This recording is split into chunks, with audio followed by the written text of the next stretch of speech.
Welcome sa Dris TV. Kung interesado ka sa ganitong news, huwag kalimutang isubscribe ang ating YouTube channel. Maraming salamat! Welcome po ulit sa ating panibagong update tungkol kina Kim and Paolo Abilino. Sa bawat update natin, tatalakayin natin ang mga pinag-uusapan sa mundo ng social media tungkol kina Kim and Paolo Abilino. Kaya naman kung hindi pa po kayo nakasubscribe dito sa ating channel nako, i-click nyo na po yan and isama nyo na din ang bell button.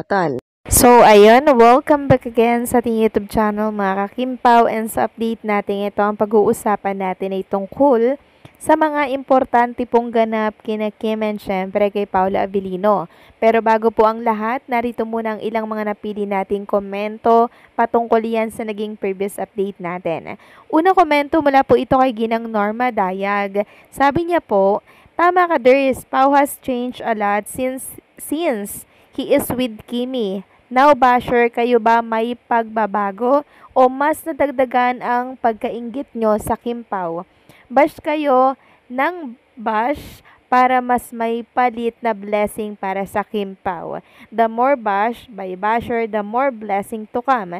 God bless Kim Pao now and forever. Maraming salamat sa palagian po na pagkokomento, Ginang Norma Dayag. Sana po hindi po kayo magsawa sa pakikinig po ng mga daily update natin per Kim and Paolo. So, tama po kayo. The more na nang babash sila kay Kim and Paolo, the more naman na maraming blessings ang dumarating sa kanila. Sabi ko nga po sa previous update natin na ang dami pong pinagbago ni Paolo Abilino since nakasama niya po at naging malapit siya kay Chinita Princess. Lahat po binago ni Paolo Abilino.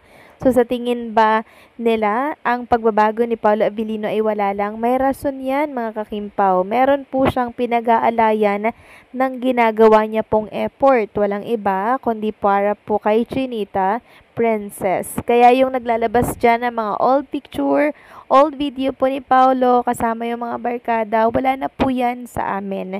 Kung baga paninira na lamang po yan kay Kim and Paolo. At alam naman nating mga fans na sumusuporta po sa kanilang dalawa ang katotohanan.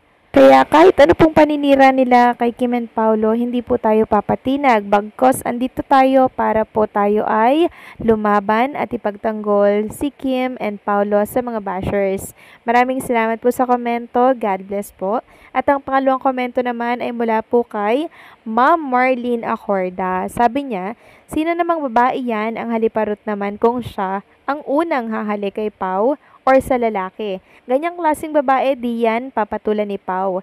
Kundi, nakaka-discourage yan sa isang lalaki. Kaya mga girls, kahit anong gusto nyo sa isang lalaki, wag gumawa ng first move. Kasi alam ko, pag makuha nyo ang gusto nyo sa isang lalaki, panigurado di nyo seseryosohin yan. Or vote kasi, hindi love ang nangingibabaw, kundi lust lang yun.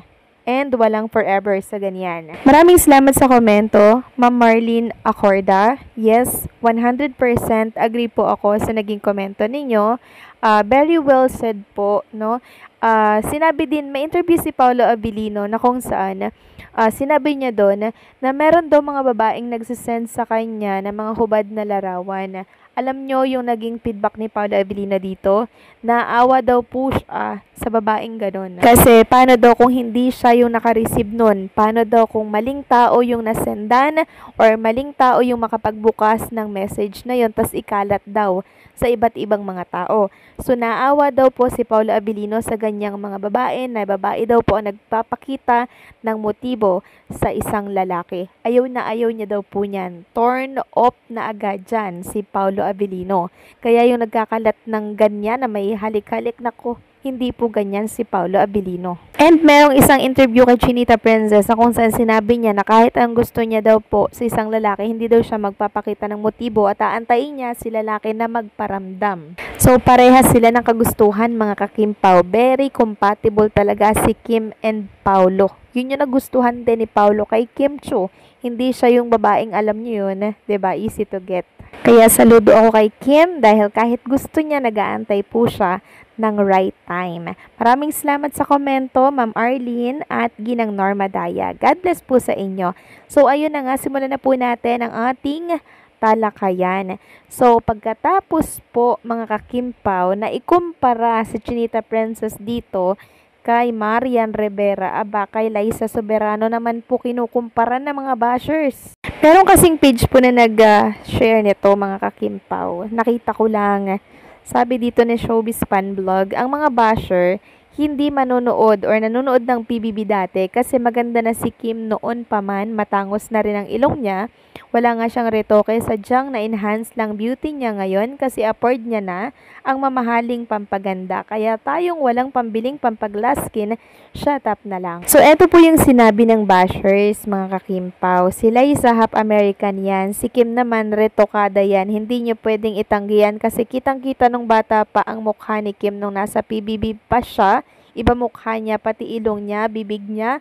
Ngayon, gumanda siya dahil retoke daw. So, ilang beses ko bang uulit-ulitin na hindi po retokada si Chinita Princess? At maging siya, nilinaw niya na mga kakimpaw yan, yung time na na-aksidente po si Chinita Princess at napabunggo po yung kanyang ilong sa likuran po ng upuan. Never po nagparitoke si Chinita Princess. Siguro nagpapapamper lang ng skin. Nag-glow up lang talaga si Kim Chu. Since afford niya na nga po, magpapamper ng skin.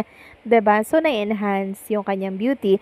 Pero yung sasabing retokada po si Kim, hindi po. So, lahat na lamang po mga kakimpaw ay kinukumpara kay Chinita Princess. No? Lahat na lang talaga mga kakimpaw. Wala na po silang nakikitang ibang artista kundi si Chinita Princess lang, no? Knowing Kim Chu, hindi po yan nakikipagkompetensya.